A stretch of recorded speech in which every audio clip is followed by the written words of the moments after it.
Good evening everyone.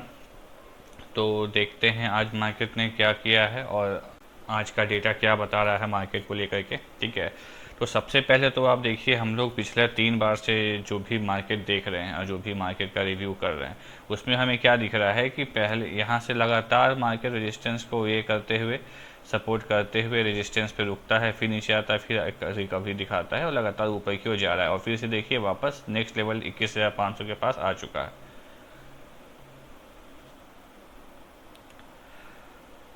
तो जैसे जैसे हम लोग ऊपर जा रहे हैं वैसे वैसे हम लोग जो कॉल सेल कर रहे थे और पुट सेल कर रहे थे, आप देख रहे हैं धीरे धीरे स्ट्राइक प्राइस चेंज हो रहा है। जैसे हम लोग पहले क्या देखे थे कि जैसे ही 2200 के 21,200 के ऊपर अगर जाता है तो हम लोग 21,100 का पुट बेच सकते थे। फिर 21,300 के ऊपर गया तो 21,200 का पुट सेल कर रहे थे। उसके बाद 21,400 के ऊपर गया तो 21,300 का हम लोग पुट सेल कर रहे थे, ताकि प्रीमियम गलने का बेनिफिट भी मिले और साथ में स्ट्रेटजी भी लग जाए, रिस्क भी कम हो जाए और मार्जिन भी कम हो जाए।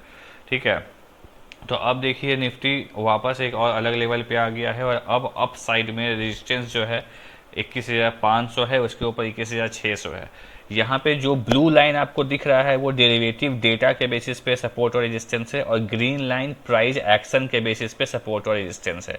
लास्ट वीडियो में हम बताए थे कॉल में अगर शॉर्ट बिल्डअप होता है तो रेजिस्टेंस बनता है डेरिवेटिव डेटा के बेसिस पे, और पुट में अगर शॉर्ट बिल्डअप होता है तो वहाँ पे ये बनता है सपोर्ट डेरिवेटिव डेटा के बेसिस पे। तो कुछ लोगों का क्वेरी आया था कि ये लॉन्ग बिल्डअप शॉर्ट बिल्डअप क्या होता है, नहीं समझ में आता है, तो मैं जल्दी से वो चीज़ आपको बता देता हूँ। लॉन्ग बिल्डअप का मतलब जब वहाँ पे लॉन्ग कर रहे हैं लोग, बाई कर रहे हैं, मतलब अगर मैं बोल रहा हूँ कि कॉल में लॉन्ग बिल्डअप हो रहा है, मतलब लोग कॉल खरीद रहे हैं, लॉन्ग कर रहे हैं, बाई कर रहे हैं। अगर मैं कह रहा हूँ कि पुट में लॉन्ग बिल्डअप हो रहा है, मतलब लोग पुट बाई कर रहे हैं। ठीक है, इसी तरह शॉर्ट बिल्डअप का मतलब लोग वहाँ पे शॉर्ट कर रहे हैं। अगर मैं कह रहा हूँ कि कॉल में शॉर्टिंग चल रही है, कॉल शॉर्ट कर रहे हैं लोग, इट मीन्स कॉल बेच रहे हैं। इसी तरह पुट में अगर शॉर्टिंग हो रही है, इट मीन्स लोग पुट बेच रहे हैं। ठीक है, तो कॉल वो लोग बेचते हैं जिनको मार्केट नीचे लगता है, डाउन साइड लगता है। इसीलिए जहाँ पे कॉल बेचने का डेटा ज़्यादा है उस लेवल को हम लोग रेजिस्टेंस बोलते हैं। ठीक है, और जहाँ पे पुट बेचने का डेटा ज़्यादा होता है वहाँ पे हम लोग सपोर्ट बेच बोलते हैं, क्योंकि जो पुट बेचते हैं उनको लग रहा होता है कि मार्केट ऊपर जा सकता है। ठीक है, तो अभी उसके बेसिस पे, इस कॉन्सेप्ट के बेसिस पे अगर हम लोग डेटा देखें मार्केट का, तो 21,500 पे काफ़ी ज़्यादा कॉल सेलिंग चल रहा है, मतलब लोग कॉल बेच रहे हैं। लोगों को लग रहा है कि 21,500 के ऊपर निफ्टी नहीं जा सकता है, इसीलिए 21,500 डेरिवेटिव डेटा के बेसिस पे रेजिस्टेंस है। ठीक है, उसके ऊपर 21,500 के बाद 21,600 पे कॉल बिक रहा है, लोग कॉल सेल कर रहे हैं, इट मीन्स 21,600 भी रेजिस्टेंस है। ठीक है, अब 21,500 के पास एक यहाँ पे आप देखिए टेक्निकल लेवल पे ये जोन था जहाँ पे निफ्टी बार बार हिट करता था, वहाँ से नीचे आ जाता था, इसीलिए हम लोग इस जोन को ऐड कर दिए। तो जब हम लोग टेक्निकल जोन और साथ में डेरिवेटिव का लेवल दोनों को ऐड करते हैं तब हम लोग को मिलता है एक zone, demand zone, supply zone. Supply zone का मतलब वैसा जोन जहाँ पे सेलिंग होता है, वहाँ पे प्राइस रुक नहीं पाता है, ऊपर जा रहा है, एक जोन आया, वहाँ से सेलिंग हुआ, वहाँ से वापस नीचे आ गया, वैसे जोन को हम लोग सप्लाई जोन कहते हैं। सिमिलरली डिमांड जोन, ऐसा जोन जहाँ पे डिमांड बढ़ता है, बाइंग होता है, प्राइस नीचे गया, डिमांड जोन में गया, वहाँ से बाइंग आया, वहाँ से ऊपर आ गया। ठीक है, तो ऐसे जोन को हम लोग सप्लाई जोन और डिमांड जोन कहते हैं। तो अब निफ्टी में अप साइड में 21,500 का, 21,480 से 21,500 का सप्लाई जोन है, उसके ऊपर 21,600 का रेजिस्टेंस है। डाउन साइड में 21,400 से लेके 21,350 का डिमांड जोन है, उसके नीचे 21,300 से 21,280 का डिमांड जोन है, उसके बाद 21,230 से 21,200 का डिमांड जोन है, उसके नीचे 21,160 का डिमांड जोन है, उसके नीचे 21,100 का सपोर्ट है डेरिवेटिव डेटा के बेसिस पे, उसके बाद 21,000 का सपोर्ट है डेरिवेटिव डेटा के बेसिस पे। ठीक है, तो ये था निफ्टी का सपोर्ट और रेजिस्टेंस डेरिवेटिव और टेक्निकल दोनों के ही बेसिस पे। अब यहाँ पे स्ट्रैटेजी हम लोग कैसे लगा सकते हैं, तो जब भी सप्लाई जोन वैसा जोन होता है जैसा मैंने आपको बताया कि वहाँ पे सेलिंग होता है, इट मीन्स कि अगर कोई भी स्टॉक या निफ्टी सप्लाई जोन के ऊपर चला जाता है, इट मीन्स कि वो अपने सेलिंग एरिया से बाहर निकल गया, मतलब अब वहाँ पे बाइंग हो सकता है। ठीक है, तो सप्लाई जोन के ऊपर आ गया, मतलब वहाँ पे एक पॉजिटिव मोमेंटम आ सकता है। ठीक है, तो जब भी निफ्टी या कोई स्टॉक जब सप्लाई जोन से ऊपर चला जाता है तो वहाँ पे हम लोग अप साइड का स्ट्रेटजी अप्लाई कर सकते हैं या अप साइड का ट्रेड वहाँ पे कर सकते हैं। फॉर एग्जांपल यहाँ पे मैंने आपके लिए ऑलरेडी स्ट्रेटजी लिख रखा है कि अगर यहाँ पे जो सप्लाई जोन दिख रहा है 21,500, अगर निफ्टी 21,500 के ऊपर सस्टेन करता है, इट मीन्स कि अपने सप्लाई जोन से ऊपर आ चुका है। ठीक है, तो वहाँ पे अगर सस्टेन करता है तो उस लेवल पे 21,500 जो इसका सप्लाई जोन था, जो इसका रेजिस्टेंस था, जब ये ब्रेक हो जाएगा, तो जब भी रेजिस्टेंस ब्रेक होता है तो वो सपोर्ट बन जाता है। ठीक है, तो 21,500 को ब्रेक होने के बाद जो इमीडिएट सपोर्ट निफ्टी के लिए क्या बन गया, 21,500 खुद, क्योंकि पहले रेजिस्टेंस था लेकिन ब्रेक होने के बाद वो सपोर्ट बन गया। तो हम लोग इमीडिएट सपोर्ट पे कुछ नहीं करते हैं, क्यों? क्योंकि वहाँ पे मार्केट के क्लोज रहता है प्राइस, तो रिस्क ज़्यादा होता है। तो 21,500 के बाद कौन सा सपोर्ट है? 21,400 सपोर्ट है। तो यहाँ पे हम लोग 21,400 का पुट सेल, और अगर सिर्फ सेल करेंगे तो मार्जिन ज़्यादा लगेगा, तो इसलिए हम लोग मार्जिन को कम और रिस्क को कम करने के लिए 21,300 का पुट बाय भी यहाँ पे कर सकते हैं, जिससे मार्जिन भी कम हो जाए, रिस्क भी कम हो जाए और प्रीमियम गलने का बेनिफिट भी आपको मिले। क्योंकि हम लोग 21,500 के ऊपर जाने पे पुट सेल कर रहे हैं, तो अगर मोमेंटम रहा मार्केट में 21,500 के ऊपर गया, चलता चला गया, तो भी पुट का प्रीमियम गलेगा, आपको बेनिफिट मिलेगा। अगर 21,500 के ऊपर ही रह गया, कहीं गया नहीं, तो भी प्रीमियम गलेगा 21,400 के पुट का और बेनिफिट मिलेगा।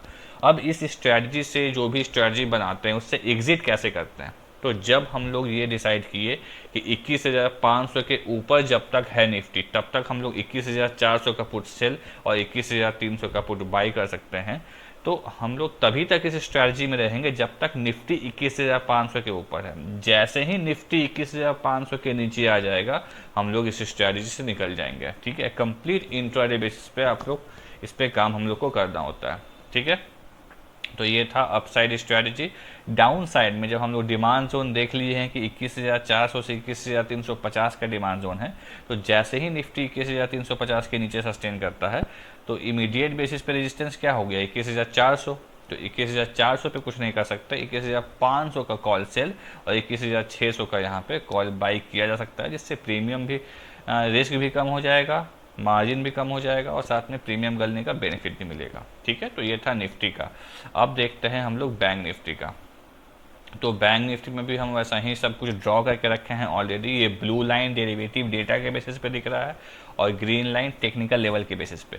बैंक निफ्टी में अप साइड में रेजिस्टेंस है 47,800, उसके बाद सप्लाई जोन है अप साइड में 47,878, 47,931 और 48,000। उसके ऊपर 48,072, उसके बाद 48,200 का रेजिस्टेंस है। ठीक है, डाउन साइड में बैंक निफ्टी का सपोर्ट है टेक्निकल लेवल पे 47,660, उसके नीचे 47,600 है, उसके बाद 47,500, 47,300, 47,200, उसके बाद 47,000। ये सब बैंक निफ्टी का सपोर्ट है डेरिवेटिव डेटा के बेसिस पे। ठीक है, यहाँ पे हम लोग स्ट्रैटेजी देखें तो अप साइड में 47,800 के ऊपर अगर सस्टेन करता है, इस जोन के ऊपर, ये जो सप्लाई जोन यहाँ पे लिखा है ना, सप्लाई जोन लिखा हुआ है, यहाँ पे आप देखिए बार बार यहाँ पे मार्केट रोकने की कोशिश किया है बैंक निफ्टी। ठीक है, तो अब यहाँ पे अगर 47,800 के ऊपर सस्टेन करता है, मतलब सप्लाई जोन के ऊपर जाता है, इट मीन्स की पॉजिटिव मोमेंटम आ सकता है।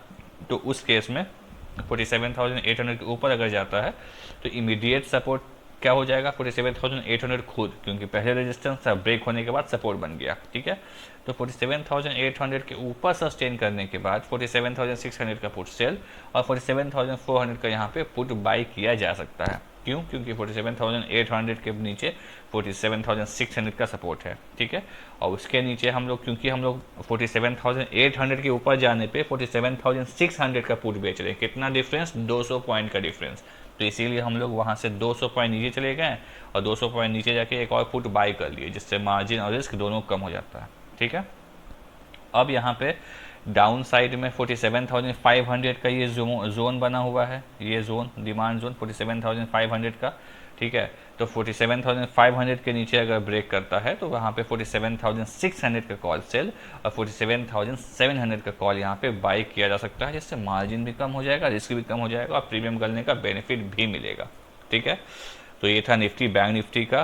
अब स्टॉक्स में हम लोग देखते हैं कि कौन से स्टॉक में आज लॉन्ग बिल्डअप हो रहा है और कौन से स्टॉक में शॉर्ट बिल्डअप हो रहा है। जब मैं स्टॉक में लॉन्ग बिल्डअप शॉर्ट बिल्डअप बोल रहा हूँ, इट मीन्स कि कौन से स्टॉक के फ्यूचर में लोग बाई कर रहे हैं ज़्यादा, लॉन्ग बिल्डअप मतलब लॉन्ग बिल्ड कर रहे हैं, और कौन से स्टॉक में लोग शॉर्ट बिल्डअप कर रहे हैं मतलब बहुत ज़्यादा सेलिंग कर रहे हैं वैसे स्टॉक में।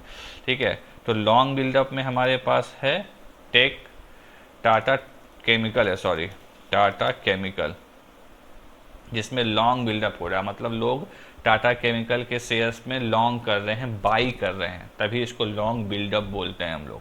ठीक है, तो अब देखिए यहाँ पे ब्लू लाइन जो है वो डेरिवेटिव डेटा का रेजिस्टेंस है डाउन साइड में, ग्रीन लाइन है वो टेक्निकल बेसिस पे सपोर्ट और रेजिस्टेंस है। ठीक है, तो टाटा केमिकल में अप साइड में 1100 का रेजिस्टेंस है डेरिवेटिव डेटा के बेसिस पे, उसके बाद 1102 का रेजिस्टेंस है टेक्निकल लेवल के बेसिस पे जो आज का हाई बना था। ठीक है, और 1100 के बाद 1120 का रेजिस्टेंस है डेरिवेटिव डेटा के बेसिस पे।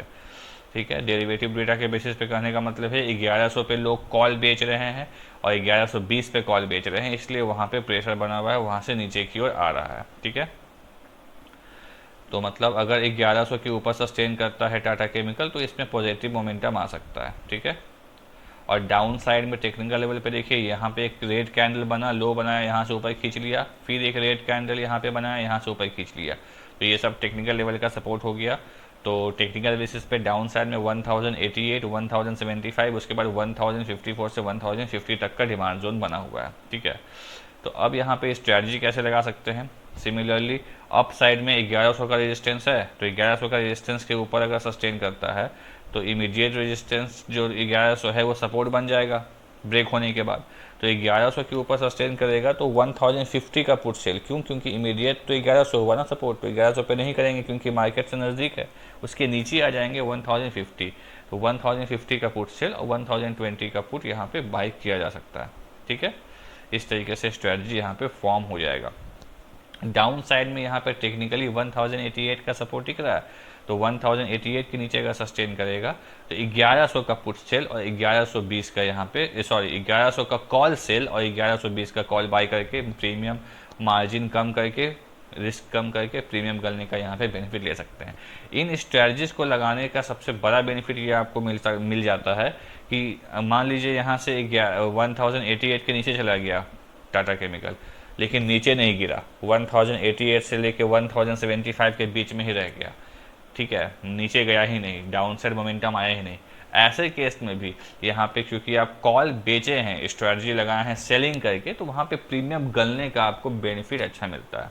ठीक है, अब दूसरा स्टॉक है जिसमें शॉर्ट बिल्डअप हुआ है, मतलब लोग बेचे काफ़ी ज़्यादा हैं, वो है PVR आइनॉक्स, PVR आइनॉक्स, जिसमें सेलिंग काफ़ी ज़्यादा हुई है। इसमें सेलिंग क्यों हुआ है ये आप लोगों को भी पता चल रहा होगा। ठीक है, अगर आप में से किसी को इसका रीज़न पता है तो हमारी टीम को टेक्स्ट करके ज़रूर बताइएगा और लिख दीजिएगा कि प्रवीण सर के लिए है ये, ताकि मेरे तक मैसेज पहुंच जाए। ठीक है, आप लोग को इसका रीज़न पता है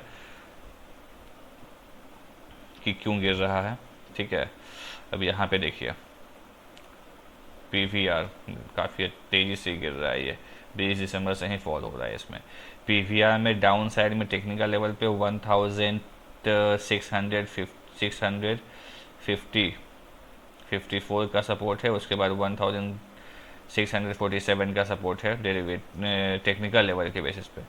ठीक है, डेरिवेटिव के बेसिस पे डाउन साइड में 1620 का सपोर्ट है, उसके बाद 1600 का सपोर्ट है, और बीच में टेक्निकल लेवल पे 1654, 1647, 1637 ये सब सपोर्ट है टेक्निकल लेवल के बेसिस पे। अप साइड में रेजिस्टेंस है 1660 के ऊपर 1700, 1760 और 1800, ये है रेजिस्टेंस अप साइड में टाटा केमिकल का, सॉरी PVR आइनॉक्स का। ठीक है, अब यहाँ पे देखिए टेक्निकल लेवल पे आप यहाँ पे जब देखिएगा PVR आइनॉक्स में, तो यहाँ पे देखिए हाई बनाने की कोशिश किया था और वहाँ से वापस नया लो बना दिया। इट मीन्स कि इस जोन पे कुछ चल रहा है कहानी। ठीक है, तो इस जोन पे कुछ कहानी चल रहा है, तभी यहाँ से वापस रिवर्स हो गया, नया लो बनाया, तो इसी जोन को हम लोग मानेंगे एक रेजिस्टेंस। तो इस रेजिस्टेंस के ऊपर यहाँ पे है 1668, तो इसको आप राउंड फिगर कर दीजिए 1670। अगर ये 1670 के ऊपर सस्टेन करता है तो उस केस में 1660 जो इमीडिएट रजिस्टर सपोर्ट बनेगा उस पर कुछ नहीं करेंगे, ठीक है, क्योंकि गिरता हुआ शेयर है। उसके नीचे का सपोर्ट 1620 उसका पुट सेल और 1600 का पुट यहाँ पे बाई किया जा सकता है, ठीक है। तो ये हो गया पीवीआर का, पीवीआर आयनोक्स का अपसाइड का एग्जाम्पल स्ट्रेटेजी। डाउन साइड में 1650 का जो जोन है, क्योंकि 1654 का सपोर्ट है ना, तो उसको राउंड फिगर कर दीजिए 1650।